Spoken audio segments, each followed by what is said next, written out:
हर पीर से जुमा अपने फेवरेट शो न्यूज़ आई को यूट्यूब पर देखने के लिए डॉन न्यूज़ के ऑफिशियल यूट्यूब चैनल पर आइए, उसको सब्सक्राइब कीजिए और बेल आइकन को प्रेस कीजिए।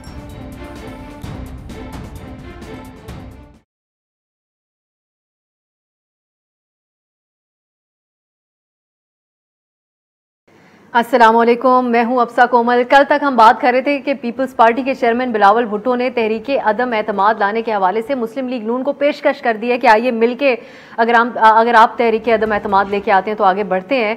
लेकिन आज जो बयानात सामने आ रहे हैं नून लीग की तरफ से, उससे लगता यह है कि गेंद वापस जो है वो पीपल्स पार्टी के कोर्ट में फेंक दी गई है।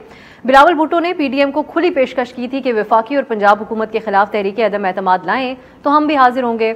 यानी बिलावल भुट्टो पीडीएम का साथ देंगे और दोनों हुकूमतों को फौरी तौर पर उन्होंने कहा था कि गिराया जा सकता है अगर इस तरीके से चला जाए।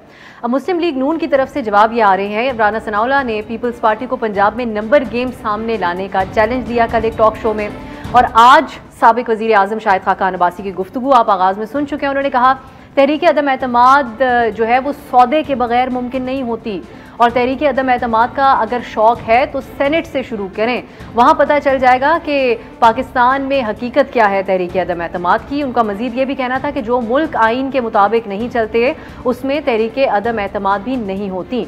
तो हम प्रोग्राम में डिस्कस करेंगे कि क्या पाकिस्तान में तहरीके अदम एतमाद नहीं लाई जा सकती, और कल की बैठक के हवाले से भी कुछ बात करेंगे प्रोग्राम में कि क्या पीपल्स पार्टी के बगैर पीडीएम में को पावर का मुजाहरा कर सकती है। और मैं चाहूँगी कि हम थोड़ा सा जिक्र इस बात का भी करें जो आज हर जगह जिस पे बात हो रही है, मरियम नवाज़ का कल का ट्विटर पैगाम जिसमें उन्होंने वो वजूहात बताई कि क्यों अपने साहिबजादे की शादी में शिरकत नहीं कर सकेंगी, और इस पर हुकूमत की तरफ से जो मशवरे दिए जा रहे हैं उनको उसका भी थोड़ा बहुत जिक्र करेंगे। और आखिर में प्रोग्राम के एक और बड़ा अहम मामला है, कौमी सलामती के मुशीर मोईद यूसुफ और वजीर इत्तलात ने कल एक प्रेस कॉन्फ्रेंस की थी। उसमें वजारत इत्तलात के डिजिटल मीडिया विंग की तरफ से एक रिपोर्ट जारी की गई जिसमें 2 साल के दौरान मुल्क दुश्मन सोशल मीडिया ट्रेंड्स का जिक्र किया गया, उसका भी हम प्रोग्राम में जिक्र करेंगे। मेरे साथ शामिल हैं रेजिडेंट एडिटर डॉन और सीनियर सहाफ़ी फहाद हुसैन साहब और एंकर पर्सन और सहाफ़ी आदिल शाहजेब साहब, दोनों मेरे साथ स्टूडियो में हैं, और हमारे साथ सीनियर सहाफ़ी और तज्ज़ियाकार उवैस तौहीद साहब भी हैं। आप तीनों का बहुत बहुत शुक्रिया। फहाद साहब, आगाज़ में आपसे करूँगी और ये पीडीएम के मामलात से ही करूँगी। कल मुलाकात तो कर ली और ऐलानात भी उसके बाद हो गए, कराची में एक जलसा भी होने जा रहा है।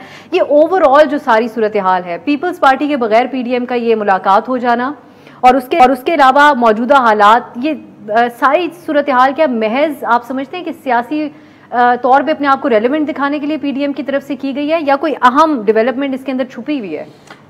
शुक्रिया अफसा। देखिए, मेरे ख्याल में अगर कोई ऐसी डेवलपमेंट है तो अभी तक तो सामने नहीं आई। प्रॉब्लम यह है कि जब पीडीएम शुरू हुई थी सितंबर में, तो उस टाइम इसकी बहुत बड़ी वैल्यू भी थी और उसमें से बहुत बड़ी गवर्नमेंट के लिए थ्रेट भी थी। और वो थ्रेट इसलिए थी क्योंकि उनके सामने एक बिल्कुल क्लियर हदफ था जिसका उन्होंने जिक्र किया था कि हमने इस गवर्नमेंट को गिराना है, और उसको गिराने के लिए उन्होंने पूरा रोड मैप दिया था, आपको याद होगा, कि हम जल्द से जुलूस करेंगे, लोगों को मोबिलाइज करेंगे, उसके बाद हम लॉन्ग मार्च करेंगे इस्लामाबाद में और फिर हम इस्तीफे देंगे और गवर्नमेंट की मैसी की तैसी फेर देंगे। ये पूरा एक प्लान था। अच्छा, अब वो तो हो गया फारिग, जो भी उसकी वजह थी। अब इस वक्त अगर आप पूछें कि पीडीएम अब करना क्या चाहती है, तो इसका जवाब ढूंढना मुश्किल है। उन्हें कुछ ना कुछ बताना पड़ेगा कि भाई या तो हम गवर्नमेंट को गिराना चाहते हैं, या हम गवर्नमेंट को सिर्फ टफ टाइम देना चाहते हैं जल्द से जुलूस करके, या हम इलेक्शन की तरफ कुछ अपनी तैयारी करना चाहते हैं।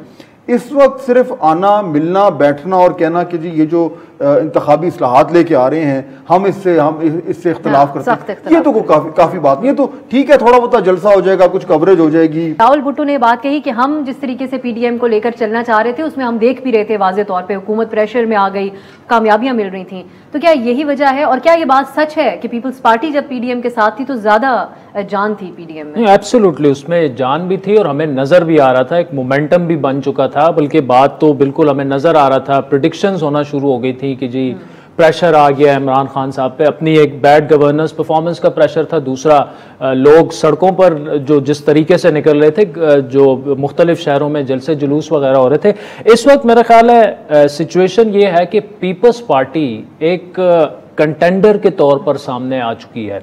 हमने देखा कि 3 से 11 सीटें उनकी आज़ाद जम्मू कश्मीर में हो गई, फिर बलूचिस्तान में जिस तरह इलेक्टेबल्स उनके साथ शामिल हुए और एक बड़ी विकेट शायद अभी वो स्पीकर बलूचिस्तान असम्बली से भी जरदारी साहब की कल बात हुई है। तो नून लीग को भी नज़र आ रहा है कि हम तो आपसी जो हमारे इख्तिलाफात हैं मज़ामत के मफामत के उसमें हम फंसे हुए हैं, लेकिन पीपल्स पार्टी उन सर्कल्स में जो सर्कल्स मैटर करते हैं बड़ी तेजी से रेलेवेंस बना रही है। और दूसरा देखें जो रीजनल सिचुएशन है अफगानिस्तान की वजह से उसको भी हम माइनस इस पूरे सिनारियों में ऐसे नहीं कर सकते कि अगर इस वक्त आप देखें अगर तालिबान मुकम्मल तौर पर टेक ओवर कर लेते हैं अफगानिस्तान में तो पाकिस्तान को एक दफ़ा फिर आइसोलेट करने की कोशिश की जाएगी। और पाकिस्तान का जो नैरेटिव है मेरे ख्याल में वो पीपल्स पार्टी ये समझती है कि इमरान खान से ज़्यादा बिलावल भुट्टो की बात दुनिया सुनेगी। एक तो जो बाइडन और पीपल्स पार्टी का एक माजी भी रहा है, फिर वो बेनज़ीर भुट्टो के साहबजादे भी हैं। तो इस कॉन्टेक्स्ट में पीपल्स पार्टी समझती है कि वो आगे जाके काफ़ी रेलेवेंट साबित हो सकती है मुक्तदर हलकों के लिए भी। और ये एहसास नून लीग को भी है और यही वजह है कि ये जो पीडीएम एक दफ़ा फिर हमें नज़र आ रहा है कि एक्टिव होने की कोशिश कर रही है। और देखिए कल जो मौलाना साहब ने अपनी स्पीच शुरू की उन्होंने अफगानिस्तान से शुरू की। And let's not undermine what Maulana can do in Afghanistan. उनका एक माजी है अफगान तालिबान के साथ, उनके रवाबित मदरसों की वजह से एक इन्फ्लुएंस, उनका एक लीवरेज, एक यूज हो सकता है अफगान तालिबान को भी मनाने के लिए। तो मौलाना साहब भी रेलेवेंट हो सकते हैं। तो मैं इस पूरी सिचुएशन को उस कॉन्टेक्स्ट में भी मैं मौलाना साहब की बात की तरफ भी आऊंगी, लेकिन क्या वैस अब हमारे साथ हैं? ठीक है वैसा, अब आप कंटिन्यू कीजिएगा प्लीज। जी अफसर, मैं समझता हूँ कि जो भी आदिल बात कर रहे थे उससे मैं काफी हद तक एग्री करता हूँ। और इस सारी सूरत हाल को साबिक सदर जरदारी साहब ने काफी पहले भांप लिया था और इसी वजह से उन्होंने अपनी राहें जुदा कर ली थी। दो बातें थी जरदारी साहब के जो करीबी हल्के में बताते हैं। एक तो ये कि जो गुजरावाला में सिटिंग जर्नल्स को टारगेट किया था नवाज शरीफ साहब ने, उसके बाद मीनार पाकिस्तान पे मायूस कौन उसकी तादाद थी। उसके बाद जरदारी साहब ने कहा कि ये जो आप एंटी एस्टैब्लिशमेंट बयानियां लेकर इस वक्त एस्टैब्लिशमेंट और मौजूदा हुकूमत के दरमियान एक दरार डालना चाहते हैं उसमें वो शायद कामयाब नहीं होंगे। तो इसी वजह से हमने देखा कि सेनेट के डिप्टी चेयरमैन के जब इंतखाब की बारी थी तो हाथ पकड़ के उन्होंने सियासी बैत की, सादिक संजानी साहब के दस्तखत कराए और गिलानी साहब को मुंतखब किया और अपनी जुदाएं अलग की, अपनी राहें अलग की पीडीएम से। और जरदारी साहब इसी वजह से चौधरी के साथ आपको बैठक नजर आती है, इसी वजह से वो नजरें लगाए हुए हैं जहांगीर तरीन साहब के मुस्तकबिल में कि जी क्या हो सकता है आगे 2023 के इंतखाबात के लिए। मैं समझता हूँ कि इस वक्त सारी सब बंदियां हो रही हैं। पीपल्स पार्टी खासतौर पे अपने आप को रेलेवेंट बना रही है एस्टेब्लिशमेंट के सामने। और दूसरी बात ये कि नून लीग भी ये समझती है कि हुकूमत गिराना इस वक्त मुमकिन नहीं है। जो इस मगरबी सरहद के पार अफगानिस्तान में एक बहरान या तूफान खड़ा नजर आ रहा है और जिसका खतरा है कि वो हमसे टकराएगा आने वाले दिनों के अंदर, उसके नतीजे में कहीं ना कहीं ये बात हमारे जो सियासी रहनुमा हैं उनको ये है कि इस वक्त हुकूमत की तब्दीली नहीं हो सकती और एस्टैब्लिशमेंट और हुकूमत के दरमियान कोई बड़ी दरार नहीं उन्होंने डाल सके। ये जरूर है कि पीडीएम की बैठक से एक प्लेइंग लेवल फील्ड का जो था कि जी 2023 के इंतखाबात में हमें प्लेइंग लेवल फील्ड मिले, क्योंकि वो समझते थे उनके बकौल जो सारी पार्टनरशिप है इस वक्त एस्टैब्लिशमेंट और इमरान खान साहब की हुकूमत की, वो 2028 तक कहीं प्रोलॉन्ग ना कर जाए। तो मैं समझता हूँ कि अब जो सब बंदियां हैं वो 2023 की है, लेकिन बदकिस्मती से पीडीएम की बैठक हो रही है लेकिन अफगानिस्तान पर सियासी जमातों की बैठकें नहीं हो रही। बिल्कुल सही। मैं एक ब्रेक की तरफ और फिर जब वापस आएंगे मैं ये भी जानने की कोशिश करूंगी, क्योंकि बहुत से कुछ ऐसी शख्सियात और सहाफ़ी भी जो बड़ा हुकूमत की तरफ बड़ी गहरी नज़र रखते हैं मामलात के ऊपर, उनकी तरफ से कहा गया कि प्राइम मिनिस्टर इमरान खान साहब भी अर्ली इलेक्शन की बात कर रहे हैं। क्या इसमें कोई हकीकत है? बात करेंगे एक ब्रेक के बाद।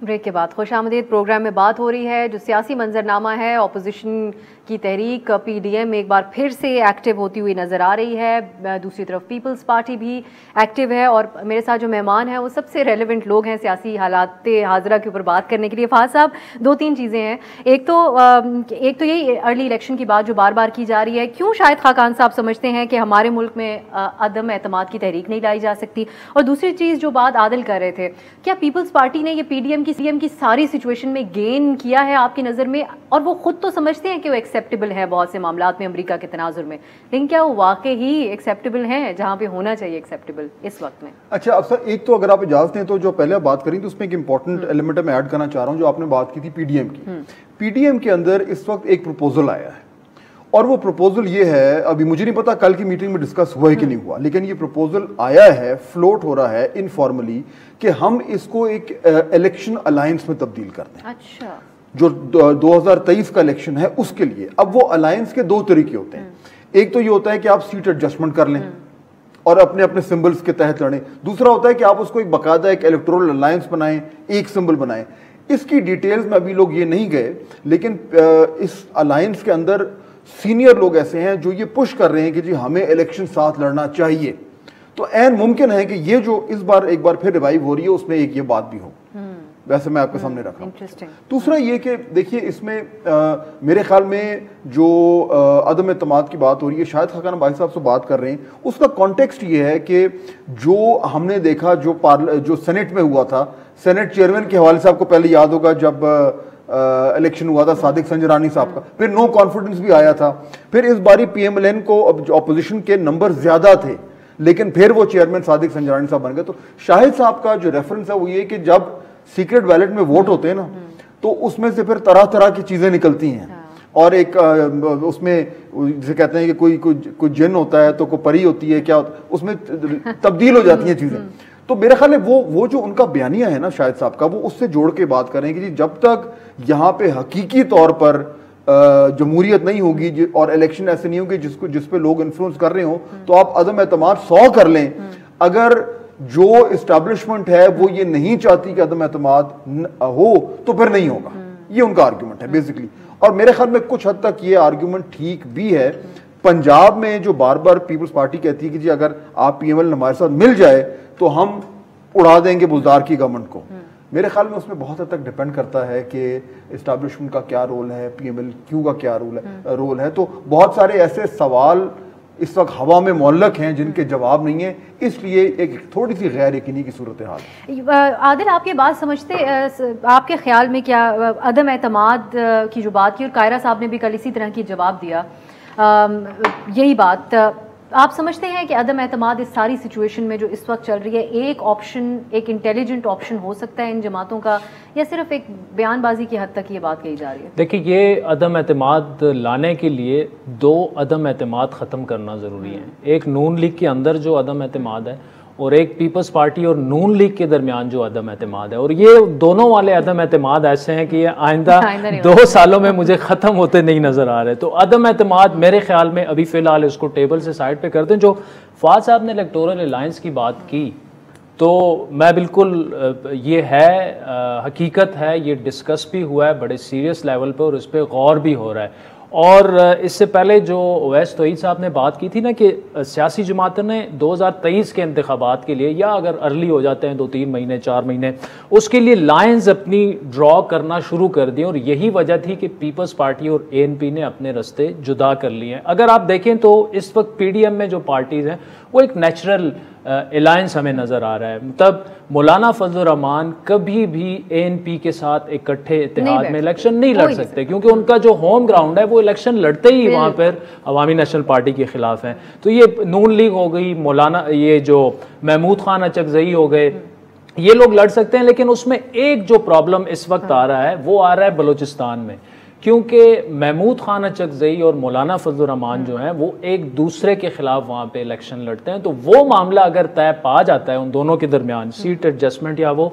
तो मेरे ख्याल में जिस तरह फवाद साहब ने कहा, शायद वो फॉर्मली अभी से 2-3 महीनों में जब भी ये वाला मामला तय पा जाता है उसका एक अलायंस का ऐलान भी कर देंगे। हो सकता है। ओवैस, आपकी नज़र में क्या इंतखाबी इत्तेहाद बन सकता है, ये जो हालात वाक़यात हैं और जो डिस्कशन हो रही है यहाँ पे?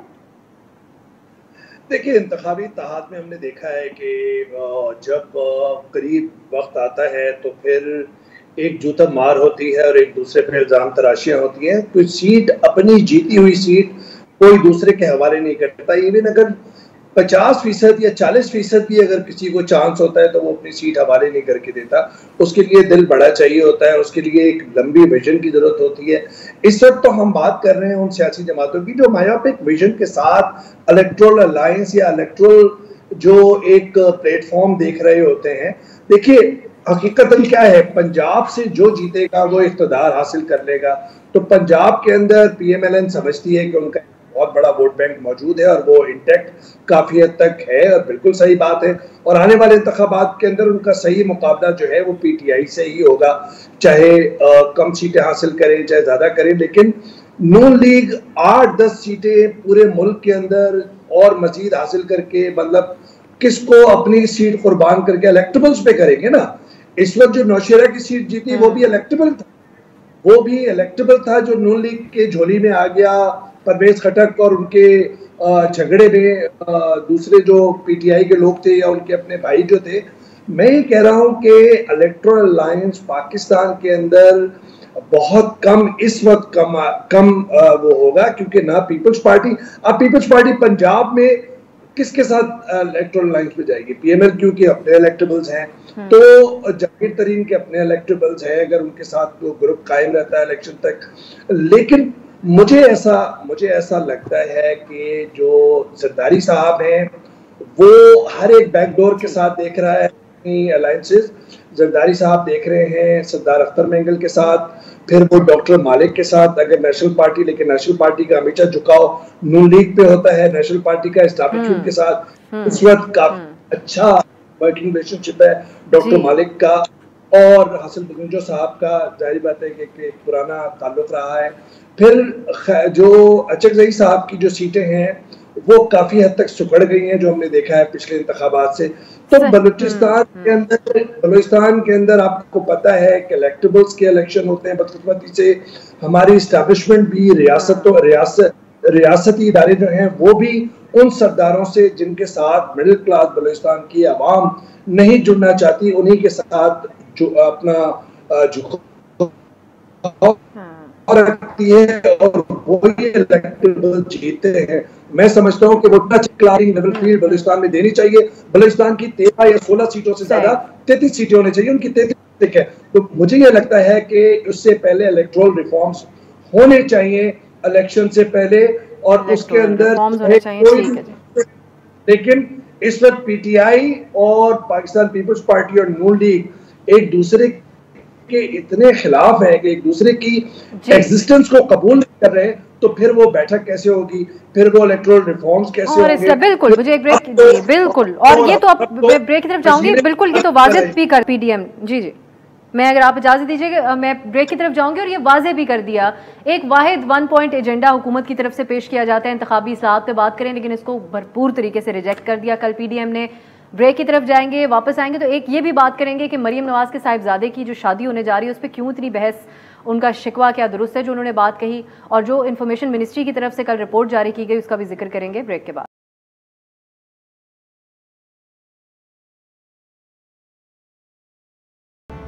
Welcome back. अब हम प्रोग्राम में बात करेंगे जिस पे आप बहुत सी बातें सोशल मीडिया पे देख भी रहे होंगे।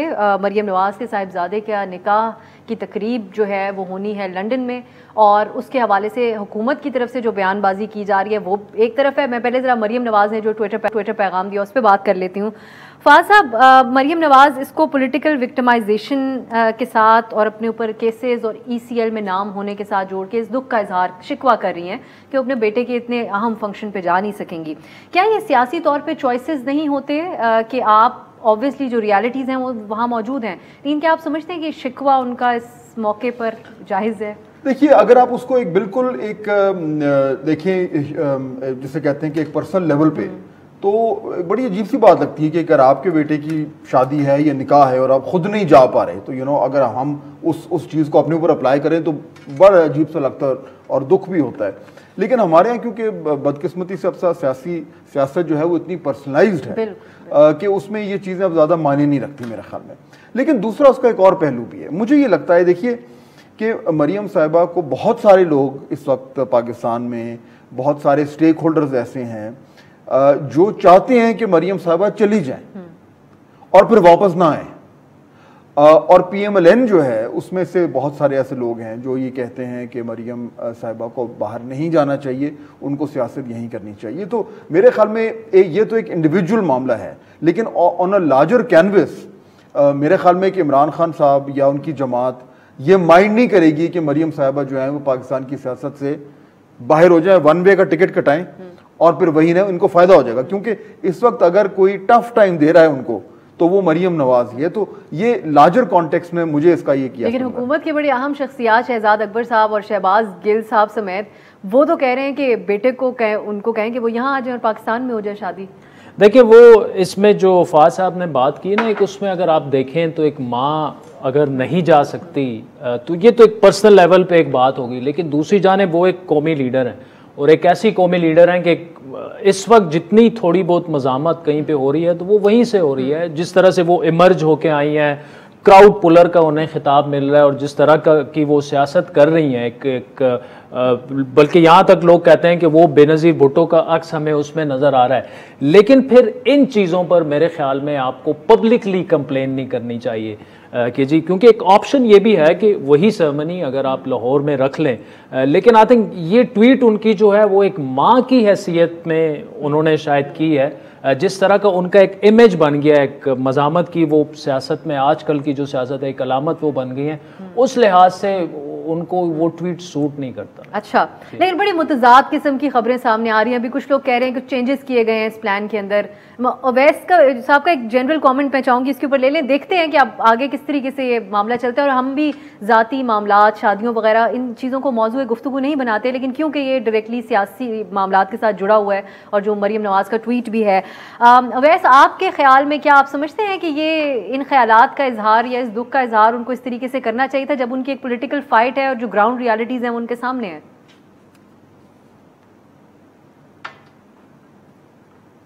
आप मज़ाहमत सियासत करना चाहते हैं तो फिर ये सारे मामलात आपको बर्दाश्त करने पड़ेंगे। मुझे याद है कि ज़ुल्फ़िकार अली भुट्टो साहब का नमाज़ जनाजे में तो उनकी कोई भी फैमिली का शरीक नहीं था। शाहनवाज भुट्टो की जब फ्रांस से बॉडी आई तो उसमें उनके फैमिली मेम्बर्स को, बेनज़ीर भुट्टो साहिबा जिलावतनी में थी, वो नहीं आ सकी थी।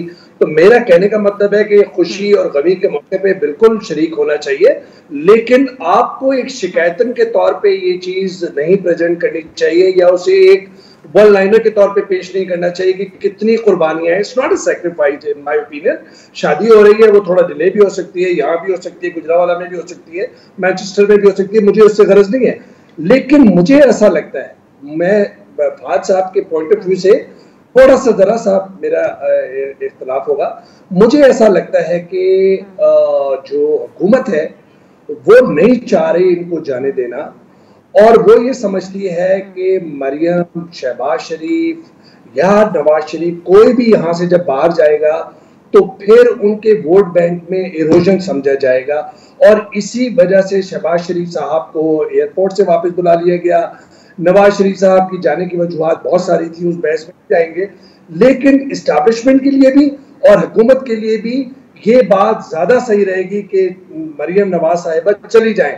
इसी वजह से जिम्मेदार हल्कों में जो फाज साहब कह वो यही सही कह रहे थे कि जिम्मेदार हल्कों में जो इसका इशारा कर रहे थे कि उसमें ये एक ओपिनियन मौजूद है कि यहाँ पे ज्यादा वो वेनेमस हो सकती है या बाहर जब जाएंगी तो नून लीग जो है वो एक तरह से हेडलेस हो जाएगी, क्योंकि ग्राउंड पे तो वही एक क्राउड पुलर नजर आती है। शहबाज शरीफ साहब जो है वो भी मफाहमत की सियासत करना चाहते हैं। तो मैं समझता हूँ कि इस वक्त इमरान खान साहब की हुकूमत के अंदर लोग ये समझते हैं कि अगर कोई भी शरीफ खानदान या जरदारी एंड कंपनी कोई भी बाहर जाएगा तो फिर चूंकि उन्हें इंसाफ के कटहरे में नहीं, उन्हें जेल की सलाखों के पीछे अभी नहीं रखा हुआ, तो फिर उनके वोट बैंक में इरोजन होगी। बिल्कुल सही। मैं एक छोटा सा कमेंट इसमें ऐड कर दूं। मेरे ख्याल में जो फाज साहब ने बात की है कि जो हल्के चाहते हैं कि मरियम नवाज चली जाएं, उसकी एक जो और मैं इनसे एग्री भी करूंगा, वजह उसकी ये नहीं कि मरियम नवाज यहाँ रहें बाहर रहें, उसकी शायद मुझे जो वजह नज़र आती है वो ये कि शहबाज शरीफ प्रिवेल करें। और शहबाज शरीफ की प्रिवेल होने का मतलब हम सबको पता है कि इमरान खान साहब जो है। लेकिन बहरहाल मरियम नवाज का मुल्क से बाहर जाने का कोई इरादा हमें नजर नहीं आता। एक मुख्तसर ब्रेक, उसके बाद फिर हम उस अहम रिपोर्ट की बात करेंगे जो जारी की गई इंफॉर्मेशन मिनिस्ट्री के डिजिटल मीडिया विंग की तरफ से।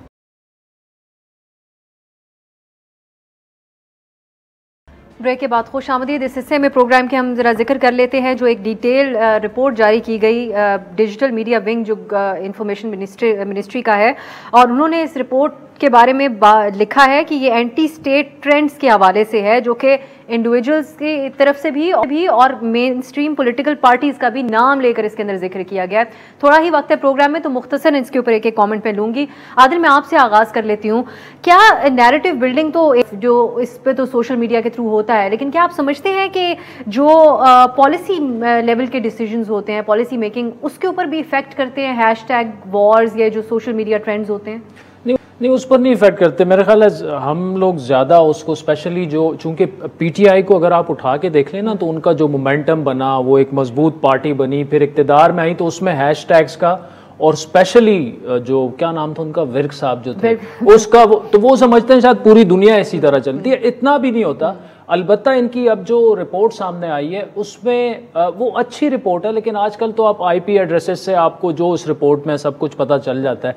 उसमें जो मुझे लगा कि इंतहाई नेगेटिव चीज़ है वो ये है कि आप एक नैरेटिव जो एक स्टेट का पॉइंट ऑफ व्यू है वो दुनिया को अगर दिखा रहे हैं, उसमें आपने जी नून लीग को भी डाल दिया, JUI को भी डाल दिया, महमूद खान के लोग ANP को भी डाल दिया। उससे होगा यह कि देखिए इंटरनेशनल मीडिया में जब अगर मैं बैठा हूं तो मैं रिपोर्ट की क्रेडिबिलिटी देखूंगा। ठीक है, मिनिस्ट्री ऑफ इंफॉर्मेशन से आ रही है, क्रेडिबल रिपोर्ट है, लेकिन फिर मैं देखूंगा कि इस पे क्रिटिसिज्म अगर अक्रॉस द बोर्ड आ रहा है, मतलब PMLN भी क्रिटिसाइज कर रही है, PTM भी कर रही है, पाकिस्तान के अंदर इतने लोग क्रिटिसाइज कर रही है, मैं उसको उठा के खबर नहीं बनाऊंगा, बिन में डाल दूंगा। सो आई थिंक ये बड़ा खतरनाक सी बात नजर आती है कि जहां पे आपने नाम भी ले लिए इन जमातों के। अब ये आदिल हमें करेक्ट कर सकेंगे कि कहीं पर क्या आप समझते हैं कि कनेक्ट किया गया है इस चीज से कि रॉ और NDS सरकारी सतह पर इंगेज किया जा रहा है इन इंडिविजुअल्स या शख्सियात या जमातों की तरफ से? इसमें एक और जमात का भी जिक्र है, खैर बहरहाल, लेकिन आपकी नज़र में क्या आप समझते हैं कि सरकारी सतह पर इंगेज करने का इल्जाम लग रहा है? नहीं, सरकारी सतह पर इस तरह से नहीं, वो सिर्फ ये कह रहे हैं कि इंडिया से ये ऑपरेट कर रहे हैं। फॉर एग्जाम्पल न्यू दिल्ली में अब 25,000 अकाउंट हैं, एक हैशटैग अगर जनरेट हो रहा है और उसको वहीं से ज़्यादा रीट्वीट किया जा रहा है, तो इस बुनियाद पर वो कह रहे हैं कि ये नेक्सेस हैं बेसिकली अफगानिस्तान से अगर ट्वीट्स हो रहे हैं। लेकिन जिस तरह वो EU डिसइंफो लैब थी, वो इस तरह का कोई उस तरह का मामला नहीं है। तो फहद साहब, आपकी नज़र में ये तो इतना फिर सिंपल मामला नहीं है, तो बड़ा संजीदा इल्जामात हैं इन जमातों पे भी, इंडिविजुअल्स पे। बिल्कुल है। और देखिए इसका असल चीज़ है कि इसका मकसद क्या है। क्या इसका मकसद ये है कि आपने जो आपके जो सियासी मुखालिफिन हैं, आपने उनके खिलाफ को चार्जशीट करनी है, या इसका मकसद ये कि अफगानिस्तान पे जो आपका बयानी है आपने उसको मजीद मुस्तहकम करना है। आजकल तो अफगानिस्तान के वाले से बात हो रही है, और ये बात हो रही है कि पाकिस्तान के ऊपर जिस तरीके से दबाव आ रहा है, तो हमने अपनी पोजीशन को जो है मजीद उजागर करना है और अपना नैरेटिव बयान करना है। वो अगर आपका हदफ है तो फिर इस तरह की रिपोर्ट शाया करना जिसमें जो है वो अंदरूनी मामलात को आप शामिल कर रहे हैं और इस तरह के इल्जामात कर रहे हैं, मेरे ख्याल में अपने केस को खराब करने वाली बात। अवैस, आपकी नज़र में अब एक ट्रेंड तो चला सैंक्शन पाकिस्तान के नाम से, जो कि अफगानिस्तान और पाकिस्तान में चला। अब ये एक अलग बहस है कि अगर कोई दुश्मन आपके खिलाफ ट्रेंड चलाता है तो दुनिया भर में फिर दूसरी तरफ से भी लोग जवाब देते हैं, आम जो सारिफीन होते हैं यूज़ करने वाले सोशल मीडिया को। लेकिन एक सरकारी सतह पर जब इंफॉर्मेशन मिनिस्टर और नेशनल सिक्योरिटी एडवाइज़र आके बात करें, तो आप समझते हैं अदम बर्दाश्त ऑलरेडी हमारे सोशल मीडिया पर बहुत ज़्यादा मौजूद है, उसमें ऐड ऑन कर रहे हैं, या बेहतर बात है आवाम को इस बारे में आगाह करना? अब सर देखिए, इसमें तो दो राय नहीं है कि NDS और रॉ की एक गठजोड़ है, नेक्सस है, और वो चाहे इंडियन जासूस हो, सर्विंग ऑफिसर हो जो इस वक्त हमारी कैद में है, वो हो, चाहे उसके अलावा बहुत सारे टेरर अटैक्स हों जिसके लिए अफगानिस्तान सॉइल यूज़ होती है, और हमारी सिक्योरिटी इस्टेब्लिशमेंट ने इसमें कई दफ़ा डोसियर्स भी इकट्ठे किए हैं। लेकिन जो ये report, I have gone through the report, लेकिन वो जो 150-200 की रिपोर्ट है उसके अंदर कुछ पॉइंट्स तो बिल्कुल जस्टिफाइड है। जैसे एक बात ये कही है कि हैदराबाद जो इंडियन शहर हैदराबाद दक्कन, वहां से जनरेट हुआ है, लेकिन उसमें गैर जरूरी चीजें भी हैं बहुत। इन इदारों को अब तक अपना केस प्रेजेंट करना नहीं आया, डब्ल्यू वर्ल्ड के अंदर जिंदा रहना नहीं आया। ये समझते हैं कि साइबर स्पेस के अंदर रिएक्शनरी होके या साइबर स्पेस को कैद कर सकेंगे, नहीं कर सकेंगे। बहुत बड़ा एक रेवोल्यूशन है, उसके अंदर अपनी स्पेस क्रिएट कर, स्ट्रेटेजिक कम्युनिकेशन, उसके जराए क्या होते हैं, मुल्क के अंदर करना, उर्दू में करना, उसके लिए क्या। देखिए मैं आपको एक स्पेसिफिक एग्जांपल देता हूं, मैंने इसमें भी डेटा दिया है। अब रीट्वीट जिन लोगों ने किया है उन सबके नाम है, तो वो इतने चिपका दिए हैं जिसकी बुना पे सब लोग समझ रहे हैं कि वो रियासत के माइक्रोस्कोप स्कोप में है। लेकिन एक जकी खालिद कोई साहब है, उन्होंने एक प्रोजेक्ट बसीरत शायद बनाया है और वो ट्विटर से ही मुझे मिला, उसमें उन्होंने इसको ट्रेस किया है और उसमें कहा है कि जो सबसे पहले सैंक्शन पाकिस्तान का वो अफगानिस्तान से हैशटैग शुरू हुआ। एक कैनेडियन डिप्लोमेट जो क्रिस अलेक्जेंडर हैं उसके ऊपर मार्च, और वो 2020 से ये सिलसिला जारी है। तो इसका मतलब है कि इस रिपोर्ट के अंदर जो क्रक्स है या जो वन लाइनर है वो गलत नहीं है, लेकिन केस प्रेजेंट करने का ढंग जो है वो हमें आना चाहिए। वो बेहतर हो सकता था। सही, सिर्फ 2 जुमले मैं बिल्कुल, आपने बड़ी इंपॉर्टेंट बातें की उवैस। मेरे पास क्योंकि वक्त खत्म हो गया, आई एम सॉरी, लेकिन हम आने वाले दिनों में इस मामले के ऊपर, क्योंकि इसमें एंटी स्टेट ट्रेंड्स का, एंटी स्टेट का लफ्ज भी जहां इस्तेमाल होता है वो बड़ा एक्सट्रीम हो जाता है इशू, तो इसको हम जायजा एक्सपर्ट्स के साथ आने वाले दिनों में लेंगे कि कहाँ पे कमी रह गई, कहाँ पे नहीं। आज जो हमारी आप लोगों के साथ गुफ्तगू हुई वो यकीनन बड़ी सैर हासिल बहस रही। बहुत बहुत शुक्रिया आपका फवाद हुसैन साहब, आदिल शाहजेब साहब और उवैस तौहीद साहब। नाज़रीन, इंशाल्लाह आपसे कल मुलाकात होगी। खुदा हाफिज़।